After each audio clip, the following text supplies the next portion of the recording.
Radhe Radhe friends. Shrimad Bhagavat Gita के 7 अमर नियम, जीवन बदल देने वाला गीता प्रवाह। भगवान श्री कृष्ण का बहुत ही प्यारा संदेश। गीता सिर्फ ग्रंथ नहीं, जीवन जीने की कला है। कुरुक्षेत्र के मैदान में एक तरफ अर्जुन का रथ, दूसरी तरफ कौरवों की सेना। अर्जुन के हाथ से गांडीव गिर गया। वो बोले, हे कृष्ण, मैं नहीं लड़ूंगा। उसी से में भगवान श्री कृष्ण ने जो उपदेश दिया वही है श्रीमद् भागवत गीता। आज 5000 साल बाद भी गीता उतनी ही प्रासंगिक है। क्यों? क्योंकि गीता नौकरी, रिश्ते, तनाव, सफलता असफलता, हर समस्या का समाधान देती है।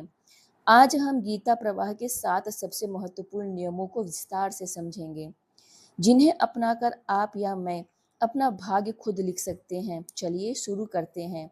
जय श्री कृष्ण। कर्म का नियम। कोई भी कर्म व्यर्थ नहीं जाता। भगवान कृष्ण कहते हैं, कर्मण्येवाधिकारस्ते मा फलेषु कदाचन, अर्थात तुम्हारा अधिकार सिर्फ कर्म पर है, फल पर नहीं। पर इसका गहरा मतलब क्या है? कृष्ण कहते हैं, कोई भी विचार, शब्द और कार्य व्यर्थ नहीं जाता। आपने आज किसी की मदद की, वो नोट हो गया। आपने आज किसी का दिल दुखाया, वो भी नोट हो गया। ब्रह्मांड में एक अकाउंट बुक चल रहा है, जिसे हम कर्म का लेखा जोखा कहते हैं। जैसे एक किसान बीज बोता है, आज नहीं, 3 महीने बाद फसल आती है। क्या वो कहता है बीज व्यर्थ गया? नहीं। ठीक वैसे ही आपके कर्म का फल तुरंत नहीं मिलेगा, पर समय आने पर अवश्य मिलेगा। इसलिए 3 बातें हमेशा याद रखना। एक, अच्छा सोचिए क्योंकि विचार भी कर्म है। दूसरा, अच्छा बोलिए क्योंकि शब्द भी कर्म है। तीसरा, अच्छा कीजिए क्योंकि कर्म का फल अटल है। आप आज जो बो रहे हैं वही कल काटेंगे। बस अब बात करते हैं वर्तमान बनाम भविष्य के बारे में। एक असफलता से जीवन मत तौलो। हमारी सबसे बड़ी गलती क्या है? पेपर में एक विषय में फेल हो गए तो सोचते हैं मेरा जीवन बर्बाद हो गया। बिजनेस में एक बार घाटा हुआ तो सोचते हैं मैं असफल हो गया। रिश्ता टूटा तो सोचते हैं मुझे प्यार नहीं मिलेगा। भगवान कृष्ण कहते हैं, रुक जाओ। केवल वर्तमान की सफलता या असफलता को देखकर पूरे जीवन का निर्णय मत लो। क्यों? क्योंकि कर्मों का लेखा जोखा बहुत गहरा होता है। शायद पिछले जन्म का कोई पुण्य अभी बाकी है। शायद इस जन्म में किया हुआ कोई दान 2 साल बाद फल देगा। महाभारत में पांडव 13 साल वन में रहे, अपमान सहा। क्या वो असफल थे? नहीं। 14वें साल उन्हें पूरा राज्य मिला। तो फ्रेंड्स, आपका आज खराब है तो घबराओ मत, और आपका आज अच्छा है तो घमंड मत करो, क्योंकि कर्म का हिसाब चलता रहता है। अब बात करते हैं नियम का महत्व के बारे में। भगवान भाव देखते हैं, कर्म नहीं। 2 लोग मंदिर गए। पहला 1000 रुपया का चढ़ावा चढ़ाया, फोटो खिंचवाई, सबको बताया। दूसरा 10 रुपए का फूल चढ़ाया, चुपचाप हाथ जोड़कर चला गया। कृष्ण किससे खुश होंगे? जवाब है दूसरे से। क्यों? क्योंकि भगवान केवल कर्म नहीं, कर्म के पीछे का भाव, नियत, उसको भी देखते हैं। गीता में कृष्ण कहते हैं, पत्र पुष्पम फलम तोयम यो में भक्तिया प्रयच्छित। अर्थ है, जो मुझे प्रेम से एक पत्ता, फूल, फल या जल भी देता है, मैं उसे स्वीकार करता हूँ।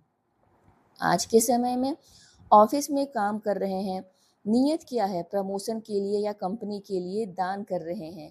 नियत क्या है? नाम के लिए या पद के लिए, दिखावे के लिए किया गया दान का फल 10% है।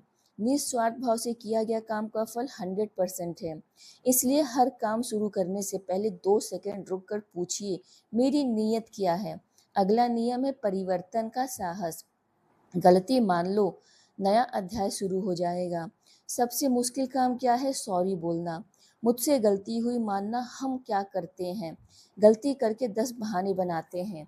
सामने वाले की वजह से हुआ, परिस्थिति ऐसी थी। कृष्ण कहते हैं, जो व्यक्ति अपनी भूल स्वीकार कर लेता है, उसके जीवन का नया अध्याय शुरू होता है। क्यों? क्योंकि जब तक आप गलती नहीं मानेंगे तब तक आप उसे सुधारेंगे नहीं, और जब तक सुधार नहीं करेंगे तब तक वह गलती बार बार होगी। जैसे कि अर्जुन ने कहा, मैं युद्ध नहीं करूंगा, ये उसकी कमजोरी थी। पर जब श्री कृष्ण ने समझाया तो अर्जुन ने कहा, मैं समझ गया, अब मैं आपकी आज्ञा से युद्ध करूंगा। बस यहीं से महाभारत जीती गई। खुद को बदलना ही सच्चा प्रायश्चित है। गलती मानिए, माफी मांगिए और आगे बढ़िए।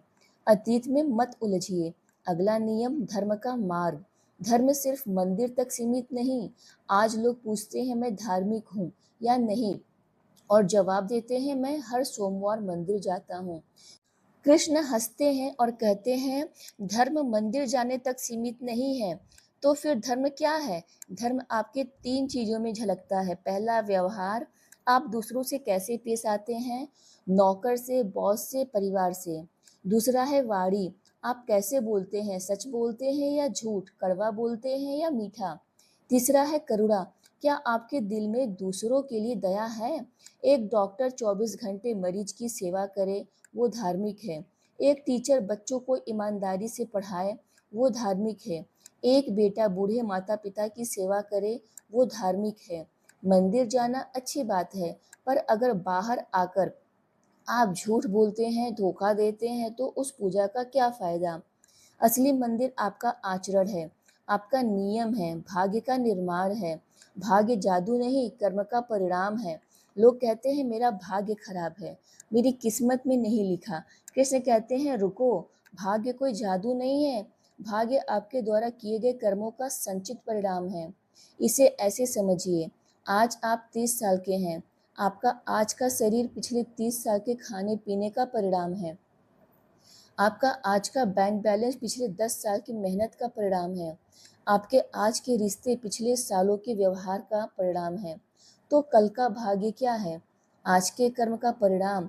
अगर आप आज से अपने कर्म और चरित्र सुधार ले तो भाग्य को बदलने से कोई नहीं रोक सकता। उदाहरण के लिए, एक लड़का 12वीं में फेल हो गया। उसने कहा, मेरा भाग्य खराब है। दूसरे साल उसने दिन रात मेहनत की और टॉप किया। क्या भाग्य बदल गया? नहीं, कर्म बदला। तो भाग्य बदल गया, इसलिए रोना मत, कर्म शुरू कीजिए। अब बात करते हैं अगले नियम की। धैर्य रखें। सत्कर्म भी व्यर्थ नहीं जाते। सबसे बड़ी समस्या क्या है? हम 1 महीने मेहनत करते हैं, रिजल्ट नहीं आता, तो कहते हैं, छोड़ो यार, कुछ नहीं होता। कृष्ण कहते हैं, धैर्य रखो। सत्कर्मों का फल मिलने में समय लग सकता है, लेकिन वे कभी व्यर्थ नहीं जाते। पेड़ लगाते हैं, एक साल पानी देते हैं, फल नहीं आता। क्या पेड़ काट देंगे? नहीं। 3 साल बाद वही पेड़ सैकड़ों फल देता है। आपकी मेहनत, आपकी ईमानदारी, आपकी मदद, ये सब ब्रह्मांड में सेव हो रहा है। सही समय पर 10 गुना होकर वापस आएगा। पांडवों को 13 साल इंतजार करना पड़ा, पर अंत में धर्म की जीत हुई। इसलिए हार मत मानो, लगे रहो। इसका निष्कर्ष, गीता का सबसे बड़ा सार, चरित्र और विश्वास। पूरे प्रवचन के अंत में कृष्ण एक बात कहते हैं, जीवन में सबसे बड़ी संपत्ति धन नहीं है, सबसे बड़ी संपत्ति है चरित्र और विश्वास। पैसा चला जाएगा तो कमा लेंगे, रिश्ता टूट जाएगा तो नया बन जाएगा, पर एक बार चरित्र चला गया तो सब चला गया। और दूसरा है विश्वास। खुद पर विश्वास, कर्म पर विश्वास, ईश्वर पर विश्वास। आखिरी बात, मम्मी यह रोज करो, झाड़ू पोछा लगवा रही है। अपने हर कार्य को भगवान को समर्पित करके करो। ऑफिस का काम ईश्वर की पूजा, घर का काम ईश्वर की सेवा, पढ़ाई ईश्वर को अर्पण। जिस दिन आपने ऐसा करना शुरू कर दिया, उसी दिन आपको आत्म शांति मिल जाएगी, और आत्म शांति से बड़ा कोई सुख नहीं। अंतिम संदेश, अर्जुन के पास भी समस्या थी, हमारे पास भी है। फर्क सिर्फ इतना है, अर्जुन के पास कृष्ण थे और हमारे पास गीता है। गीता को रोज 2 पन्ने पढ़िए। समस्या आए तो गीता खोलिए, जवाब मिल जाएगा। कर्म करो, फल मुझ पर छोड़ दो। श्री कृष्ण कहते हैं, जय श्री कृष्ण, हर हर महादेव।